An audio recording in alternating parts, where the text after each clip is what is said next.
신약 성경 중에서 예수님의 생애를 다루고 있는 책을 복음서라고 합니다. 그 복음서는 잘 아시는 것처럼 4권으로 이루어져 있습니다. 마태, 마가, 누가, 요한, 복음입니다. 그 중에서 가장 먼저 쓰여진 책은 일반적으로 마가복음이라고 알려져 있습니다. 그리고 그 마가복음을 참고로 하여 마태복음과 누가복음이 더 나중에 쓰여졌다고 파악이 되고 있습니다. 따라서 나중에 쓰여진 마태복음과 누가복음에는 원자료로 사용된 마가복음에 나오는 내용과 이야기들이 많이 반복되고 있는 것을 볼 수 있습니다. 그 결과 맨 처음 쓰여진 마가복음, 그리고 그것을 참고와 원자료로 하여 쓰여진 마태복음, 누가복음 이 3권을 일컬어서 공관복음이라고 합니다. 공관, 이것이 무슨 뜻이냐면 한자로 같을 공자, 공통할 때 그 공자와 관자는 볼관자, 즉 관점. 그래서 공통된 관점으로 쓰여졌다고 해서 공관복음이라고 하는 것입니다. 마태, 마가, 누가는 같은 관점으로 쓰여졌다. 같은 이야기들이 중첩되고 있다.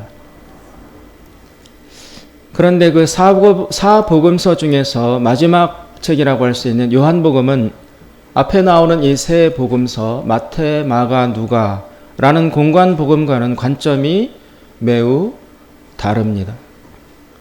공관복음에는 나오지 않는 이야기들이 요한복음에는 많이 나오고 있고 또 독창적이고 새로운 해석, 영적인 해석들이 요한복음에는 주류를 이루고 있습니다. 성경을 계속 많이 읽어보신 분들은 아마 느낌으로도 요한복음은 좀 다르다. 마태, 마가, 누가와는 요한복음의 내용과 분위기가 좀 다르다고 할 수 있다는 것을 어렴풋이 느끼셨을 수도 있습니다. 이런 공관복음과 요한복음 사이의 차이점은 사실 여러 가지가 있습니다. 다양하게 논거할 수도 있지만 오늘은 그 중에서도 아주 근본적이라고 할 수 있는 한 가지를 이야기하자면 바로 지리적 배경이라고 할 수 있습니다. 사건의 주 무대가 서로 다르다는 것입니다. 마태, 마가, 누가 이 3권의 공관복음의 주 무대는 바로 갈릴리 지역입니다. 반면에 오늘 우리가 읽기 시작하는 요한복음의 주요 장소는 유대 지방입니다. 지도에 보시면 이스라엘은 길쭉한 고구마처럼 생겼습니다. 그래서 그것을 반으로 나누어서 북쪽 지역을 갈릴리 지방이라고 하고 남쪽 지역을 유대 지방이라고 부릅니다. 남쪽의 유대 지역에는 예루살렘이라는 이스라엘의 수도가 위치하고 있습니다. 또 북쪽 갈릴리 지역은 갈릴리 호수라는 대단히 큰 호수가 위치하고 있습니다.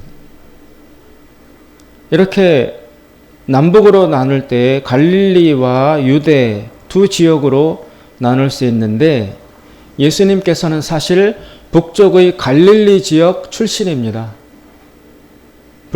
그래서 공관복음서 마태, 마가, 누가는 그 갈릴리 지역, 예수님의 그 원래 고향이고 주 생활지였던 갈릴리 지역에서 활동하시는 예수님의 사역을 많이 다루고 있습니다. 주로 갈릴리에서 있었던 일들을 공관복음서는 이야기하고 있습니다. 그러다가 뒷부분에 갈릴리에서 예수님께서 사역하시다가 나중에 후반부에 남쪽 유대 지역의 예루살렘으로 내려오셔서 거기서 십자가에 못 박혀 죽으시는 것으로 구성이 되어 있습니다. 반면에 요한복음은 처음부터 남쪽의 유대 지역에서부터 이야기를 시작합니다. 예수님은 고향과 생활 근거지였던 갈릴리가 아니라 낯선 지역, 예수님에게는 타향이라고 할 수 있는 남쪽 유대 지역에서 주로 활동하시는 모습을 요한복음은 제공하고 있습니다. 이것이 별 중요하지 않은 것처럼 보일 수도 있지만 사실은 이 지리적 배경이 다르다는 것이 내용적으로도 공관복음서와 요한복음서 사이에 큰 차이를 불러일으키고 있다는 점에 주목할 수 있습니다. 오늘 우리가 읽은 본문 말씀 역시 남쪽 유대 지역에서 일어난 일로부터 사건을 풀어가고 있습니다. 오늘 예수님께서는 지금 고향인 북쪽 갈릴리를 이미 떠나서 남쪽 예루살렘 주변의 한 도시에 머무르고 있는 중입니다.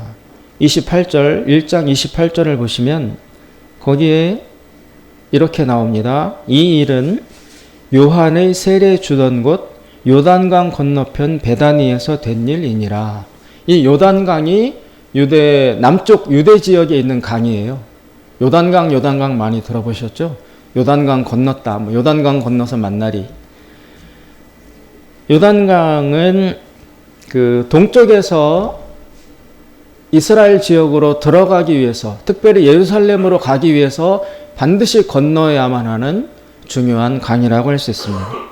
예수님은 북쪽의 갈릴리 호수 주변 고향 출신이신데 거기에 지금 머무르고 있는 곳이 아니라 남쪽의 요단강 건너편에 있는 베단이라는 도시에 지금 머물고 있습니다. 그 베다니는 예루살렘으로부터 얼마 떨어져 있지 않습니다.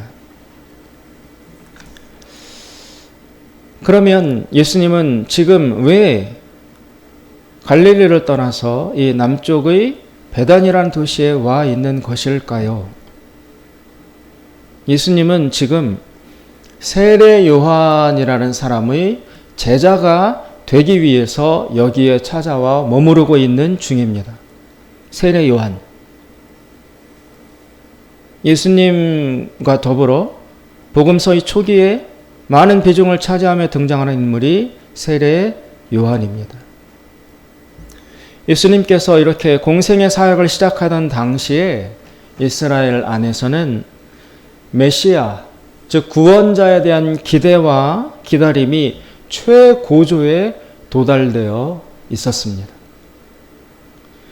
당시에 오랜 동안의 외세의 침략과 지배에 의해서 시달리고 있던 이스라엘 백성은 전통적으로 내려오던 옛날 이스라엘의 최고 왕이라고 일컬어지는 다윗 왕의 그 집안의 후손이 한 사람 나타나서 이스라엘을 로마의 지배로부터 독립시키고 또 더 나아가서 이스라엘을 자신의 조국을 다윗과 솔로몬 시대를 능가하는 부강하고 강력한 나라로 만들어줄 것이라고 예언과 전설에서 내려오는 그 인물이 나타나기를 학수고대하며 하루하루를 연명해 가고 있었습니다.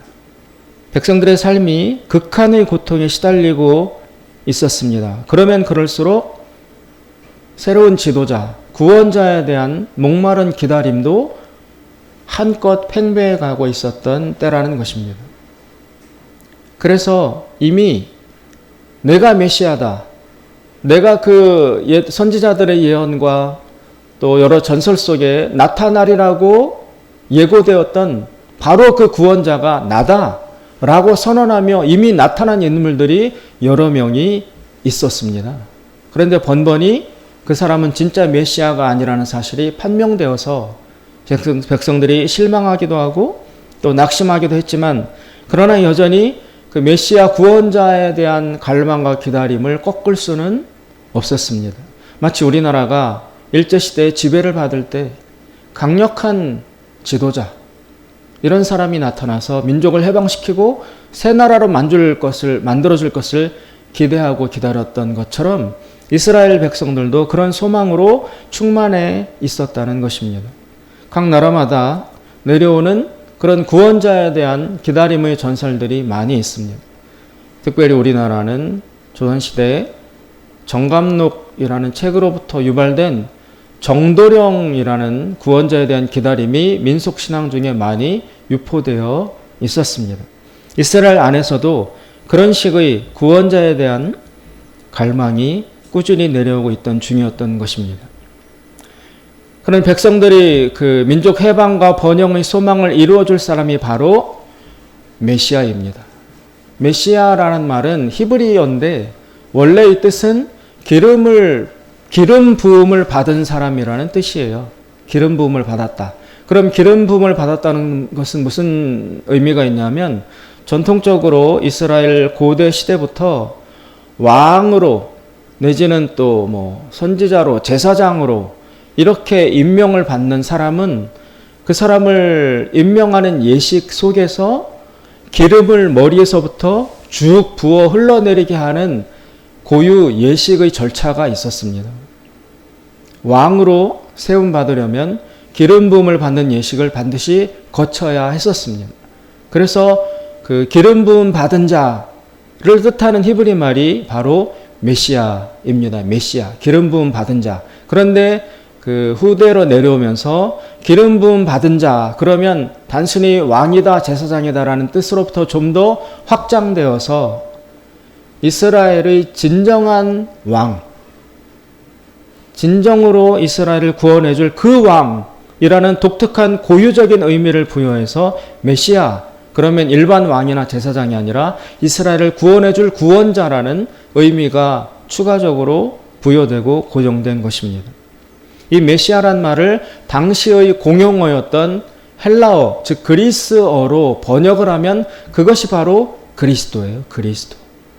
히브리 말로 메시아를 당시의 공용어였던 헬라어로 번역을 하면 그리스도라는 말로 번역될 수 있다라는 것입니다. 그 메시아나 그리스도나 같은 의미의 단어인 것입니다. 이 메시아 그리스도에 대한 기다림이 팽만해 있을 때 그러던 어느 날 요한이라는 사람이 나타나서 들판 광야에서 강력한 말씀을 선포하기 시작했습니다. 이제껏 듣지 못했던 새로운 말씀, 그리고 백성들의 마음에 깊은 영향력을 주는 능력 있는 말씀을 요한이라는 사람이 선포하면서 이스라엘 백성들에게 강력한 관심과 신뢰와 기대를 불러일으키기 시작했습니다. 그래서 요한 주변으로 많은 사람들이 몰려들었습니다. 그리고 그렇게 찾아온 사람들이 백성들 속에 바로 저 요한이 우리가 기다려왔던 그 메시아, 즉 그 그리스도가 아니겠는가 라는 생각과 또 그 바램들이 충만하면서 온 백성들이 흥분하고 동요하기를 시작했습니다. 그러자 이 진짜 그리스도 메시아일 수도 있다는 사람이 나타났다는 소식에 가장 긴장하고 가장 신경을 쓸 수밖에 없는 인물들이 누구냐면 당대의 성전을 중심으로 실권을 장악하고 있던 대제사장, 제사장, 그리고 사회의 상층부 사람들이었습니다. 왜냐하면 그 사람들은 당대의 질서를 통해서 많은 유익을 향유하고 있던 지배계층이었거든요. 그 사람들 입장에서는 지금의 체제가 유지되는 게 제일 좋아요. 그런데 메시아나 그리스도가 진짜 왕이 나타나면 자신들은 몰각하고 실각할 수밖에 없습니다. 백성들의 신뢰와 그 모든 이렇게 권위 부여가 자신들에게서 떠나서 다 그 진짜 메시아에게 옮겨갈 것이기 때문에 자신들은 좋은 시절은 끝이거든요. 그래서 요한이 들판에서 나타나서 메시아다, 그리스도라는 사람들의 신뢰와 기대를 한 몸에 받고 있다는 것을 접수하고 이 대제사장이나 당시 사회 상층부에서 긴장을 해가지고 이 요한에게 주목하기 시작했습니다. 그래서 오늘 19절에 보시면 19절 유대인들이 예루살렘에서 제사장들과 레위인들을 요한에게 보내어 내가 누구냐 물을 때에 사회의 지도층들이 이 요한이 진짜 그리스도가 맞느냐 확인하기 위해서 사람들을 파송합니다. 그래서 요한에게 와가지고 당신 진짜 메시아가 맞냐? 그리스도가 맞냐라고 질문을 합니다. 그리고 20절에 가면 요한이 대답합니다. 요한이 드러내어 말하고 숨기지 아니하니 드러내어 하는 말이 나는 그리스도가 아니라, 나는 그 메시아가 아니다. 요한이 이렇게 대답을 하는 장면이 나오고 있습니다. 이 정도로 당시 세례 요한에 대한 관심과 또 집중력은 엄청난 세력을 이루고 있었습니다. 거의 전폭적이었습니다. 이제 우리나라도 3월 달이면 대통령 선거를 하는데 지금 대통령 양당 후보자들에 대한 백성들의 관심과 막 여러 가지 기대와 촉수가 최고조에 달해 있지 않아요? 그 사람들이 한마디 한마디에 국가가 동요하고 막 올랐다 내렸다 이합집산이 이루어지고 있는 것과 마찬가지로 세례 요한 한 사람에 대한 그 이스라엘 당시 사람들의 관심과 기대는 우리의 상상을 초월할 정도로 폭발적이었다라는 것입니다. 그래서 많은 이스라엘의 사람들이, 특별히 젊은 사람들이 전국 각지에서 몰려와서 세례 요한을 추종하고 따르기 시작하고 있었습니다. 그래서 그 중에도 더 열성적인 사람들은 세례 요한이 머물러 있는 곳, 거기를 중심으로 와서 같이 동거하면서 세례 요한의 제자 그룹을 형성하고 있던 중인 것입니다. 그리고 오늘 본문에 나오시는 예수님도 역시 그 세례 요한에 대한 소문을 듣고 그 세례 요한의 제자가 되기 원하는 마음을 가지고 고향인 북쪽 갈릴리를 떠나서 지금 요한이 머무르고 있는 남쪽 유대 땅으로 내려와 있는 것입니다. 그리고 세례 요한의 그 캠프에 같이 머물면서 세례 요한의 제자가 되고자 하는 준비와 생활을 하고 있는 것이 바로 오늘 본문의 배경이고 시작점이라고 할 수 있습니다. 그래서 예수님께서 세례 요한의 그 캠프에서 같이 생활하던 어느 날, 오늘 43절에 보시면 본문 43절, 이튿날 예수께서 갈릴리로 나가려 하시다가, 그 캠프에서 생활하시다가 어느 날 예수님이 여기에서 나와서 자신의 고향인 북쪽 갈릴리로 가시고자 하는 어떤 동기와 목적을 가지고 나가려 하시다가 중간에 빌립이라는 사람을 만납니다. 빌립. 이 빌립을 만나서 예수님께서 나를 따르라, 나를 쫓으라 라고 말씀을 하십니다. 그리고 그 빌립은 그 말을 듣고 예수님을 만납니다. 그리고 난 다음에 예수님이 그리스도라는 것을 확신하게 된 이 빌립이라는 사람이 자신의 친구인 나다나엘이라는 사람에게 가서 너도 그분에게 가보자. 내가 우리 민족이 그토록 기다리던 메시아일 수밖에 없는 분을 만났다. 나다나엘아, 친구야, 같이 가서 너도 그 사람을 만나자 라고 권유하면서 데려오는 이야기가 오늘 사건의 중심이라고 할 수 있습니다. 이 빌립이라는 사람 역시 예수님과 마찬가지로 자신의 고향을 떠나서 세례 요한의 제자가 되기 위해서 여기에 머무르고 있는 사람 중에 하나입니다.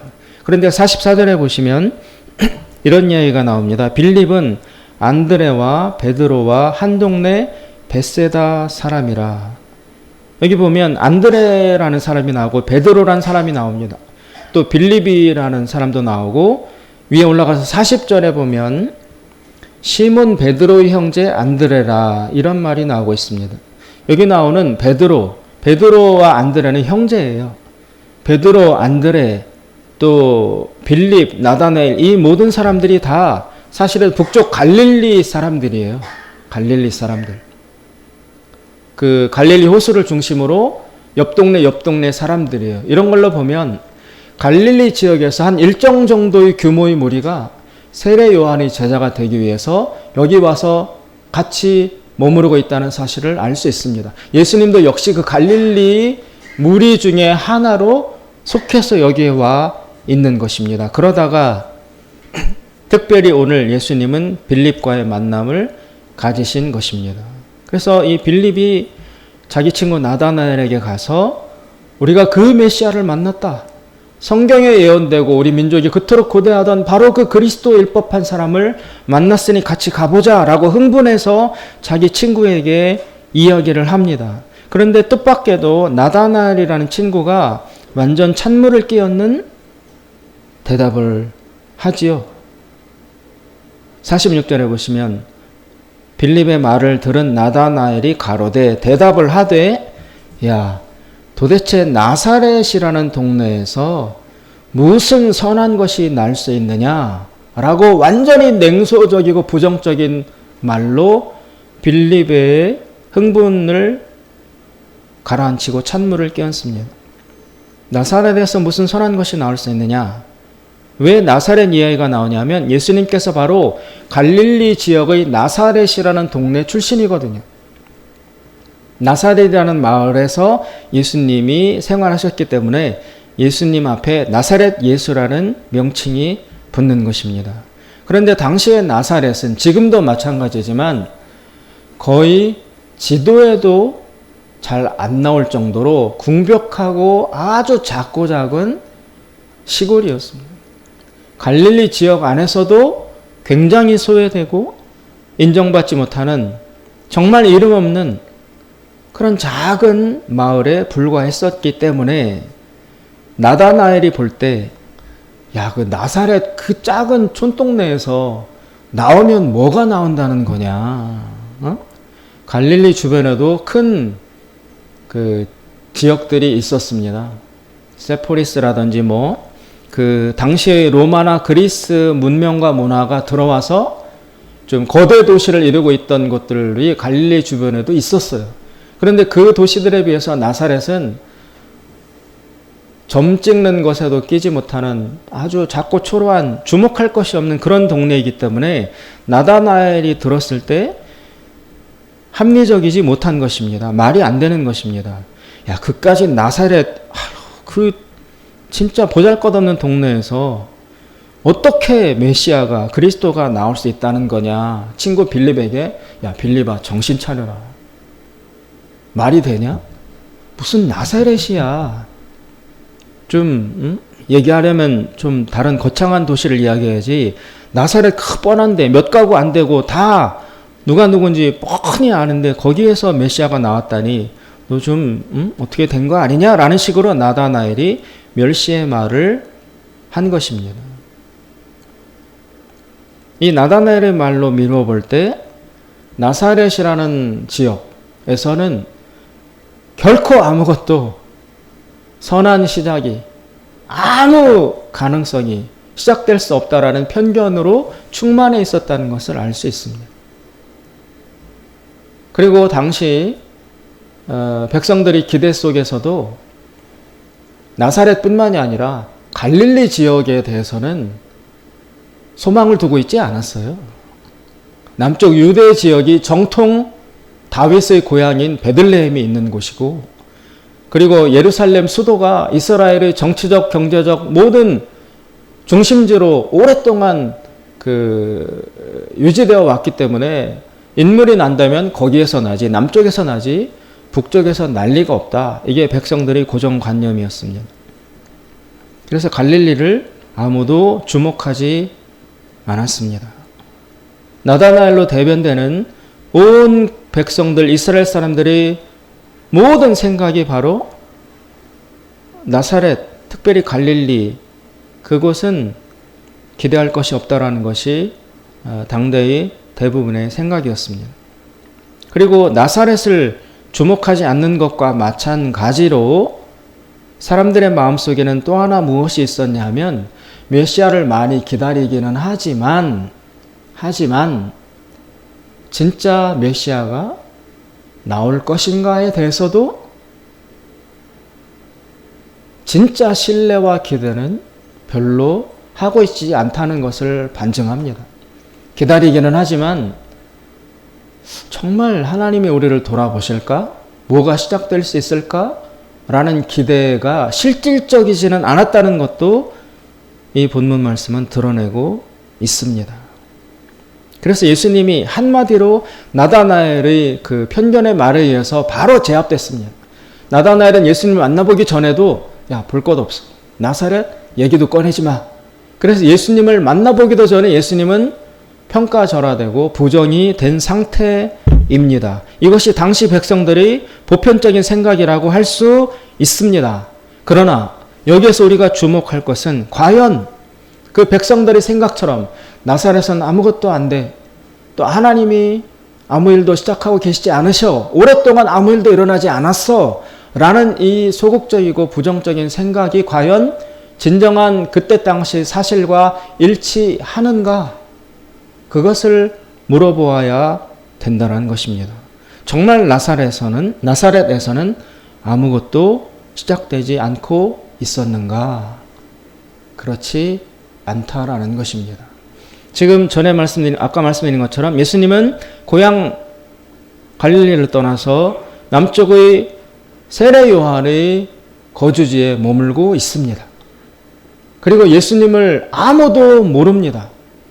나다나엘이라는 사람으로 대표되는 모든 사람들이 예수님을 주목하지 않고 있을 때입니다. 그러나 과연 예수님은 정말 아무 주목도 받고 있지 못했느냐? 그렇지 않습니다.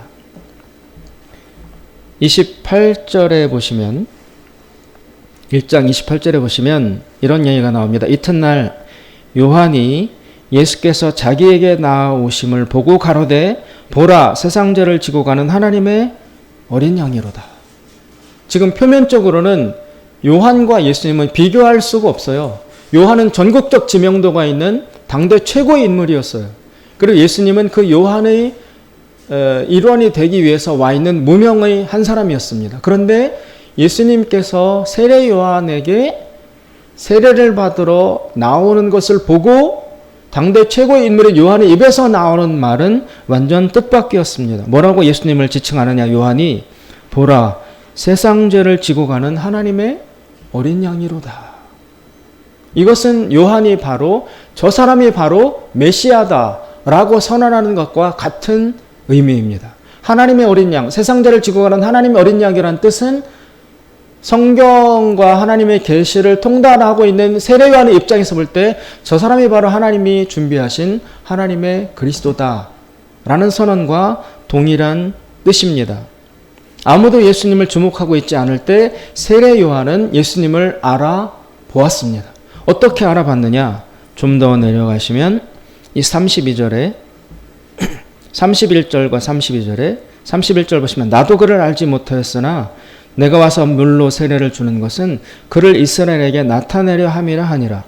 요한이 또 증거하여 가로되 내가 보매 성령이 비둘기같이 하늘로서 내려와서 그의 위에 머물렀더라.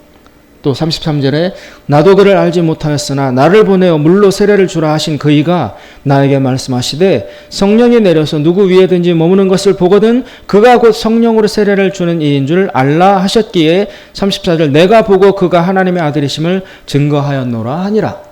아무도 예수님을 주목하고 있지 아니할 때 하나님께서 직접 계시로 세례 요한에게 너는 내가 준비하고 보내는 메시아를 확인하게 될 것이다 라고 이미 계시하셨다라는 것입니다. 사람에게서 인간에게서는 아무런 관심이 생겨나지 아니할 때 하나님은 이미 새 일을 시작하셨습니다. 세례 요한이라는 사람을 세웠을 뿐만이 아니라 세례 요한에게 너는 세례를 줘라 백성들에게. 그런데 세례 요한이 그 세례의 목적을 어떻게 밝힙니까? 사람들은 세례 요한이 메시아인 줄 알고 몰려오지만 세례 요한은 그 세례 주는 것 자체가 자기 사역의 목표가 아니었어요. 이 세례를 줌으로써 주는 그 과정에서 하나님이 준비하신 메시아를 자기가 만나게 될 것이라는 하나님의 계시를 이미 듣고서 그것을 위해서 세례를 주고 있었지만 사람들은 그 세례 때문에 세례 요한에게 주목하고 있었습니다. 그러면서 세례 요한은 하나님으로부터 이미 계시를 들어 알고 있습니다. 너가 세례를 줄 때 수많은 사람들에게 세례를 줄 터인데 그 중에 단 한 사람에게 너가 세례를 주었을 때 하늘로부터 성령이 내려와서 그 사람 위에 머물러 있는 그 한 사람을 발견하게 될 것이다. 그 사람이 바로 내가 보내는 하나님의 아들 메시아이다. 그리스도라는 사실을 너는 확인해라. 그리고 나서 그 사람이 이 사람이 메시아다라고 선포해라. 그것이 너가 해야 될 사역의 전부다. 처음이요 끝이다. 라고 이미 세례 요한에게 하나님은 말씀해 주셨습니다. 나사렛에서부터 예수님은 출발하셔서 세례 요한의 캠프에 와서 세례를 받으러 나왔고 세례 요한은 자기가 들은 대로 예수님에게 성령이 내려서 머무르는 것을 보시고 저 사람이 하나님의 어린 양이라고 확인을 했습니다. 여러분 과연 나다나엘이 말하는 것처럼 나사렛 그까짓 동네에서 아무 일도 일어나지 않는다라는 그 관점이, 그 인식이 정당합니까? 정말 사실입니까? 실제에 부합합니까? 전혀 그렇지 않다라는 것입니다. 사람들은 그렇게 생각하고 있을 때에도 하나님은 이미 나사렛에서 예수님을 출발시키셨습니다. 그리고 세례요한을 통해서 하나님의 아들임이 확인되도록 하나님은 가르쳐주고 계셨습니다.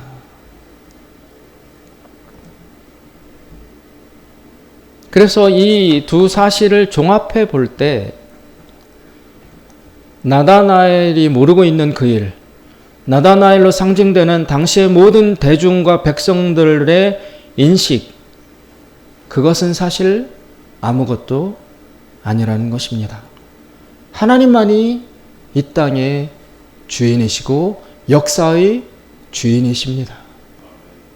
우리 눈으로 볼 때 아무 일도 일어나지 않는 것처럼 보이고, 저것은 희망이 없는 것처럼 보이고, 저 사람은 아무것도 아닌 것처럼 느껴진다 할지라도, 그러나 하나님은 그런 것과 아무 상관없이 한 지역을 선택하시고 한 사람을 선택하셔서 하나님의 위대한 구원의 역사를 이미 시작하고 계셨다라는 사실이 중요한 것입니다.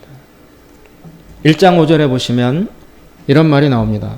빛이 어두움에 비치되 어두움이 깨닫지 못하더라.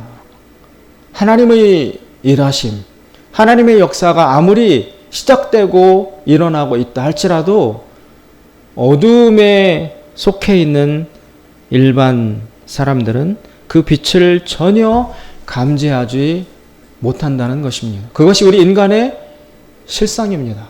그리고 여기 나오는 그 어둠이 바로 아까 세례 요한이 예수님을 일컬어 보라 세상죄를 지고 가는 하나님의 어린 양이다라고 했을 때 그 죄에 해당되는 것입니다. 성경에서 그리고 기독교에서 죄라고 하는 개념은 윤리적이고 도덕적인 범죄, 그런 것을 뜻하다기보다는 그것을 포함하긴 하지만 그것이 죄의 전부가 아니라 성경이 말하고 있는 죄는 사실 여기에 나오는 어두움과 더 본질적으로 같은 뜻에 가깝습니다. 어둡다. 그게 바로 죄라는 겁니다. 그럼 뭐에 어둡느냐? 하나님께 어둡다는 것입니다. 하나님을 알지 못하는 것, 하나님께 둔감한 것, 하나님과 소통이 끊어진 것, 그것이 바로 어둠이라는 것이고 그것이 바로 인간의 죄의 본질이라는 것입니다. 죄로 번역되어 있어서 그렇지 이 성경적인 의미에서의 기독교에서의 죄는 도덕적 윤리적 범죄를 뜻하는 것이 아니에요. 그것보다 더 깊이 더 넓게 확장되어서 하나님과의 관계가 끊어져 있는 상태, 하나님을 모르는 상태를 성경은 죄라고 이야기하고 있는 것입니다. 그래서 예수님이 오신 목적과 이유가 뭐냐? 세례 요한이 한마디로 규정했습니다. 세상 죄를 지고 가는 하나님의 어린 양이로다. 인간이 하나님을 모르고 있는 그 상태, 그것을 해결하는 것이 바로 메시아가 오신 목적의 전부다라는 것입니다. 그 죄가 뭐냐? 어두움이라는 것, 하나님을 모르고 하나님과의 관계가 끊어져 있다는 것, 그것을 뜻한다는 것입니다. 그래서 지금 나다나엘이 엄청난 지성과, 나다나엘은 이 본문에 보면 굉장히 똑똑한 사람이에요.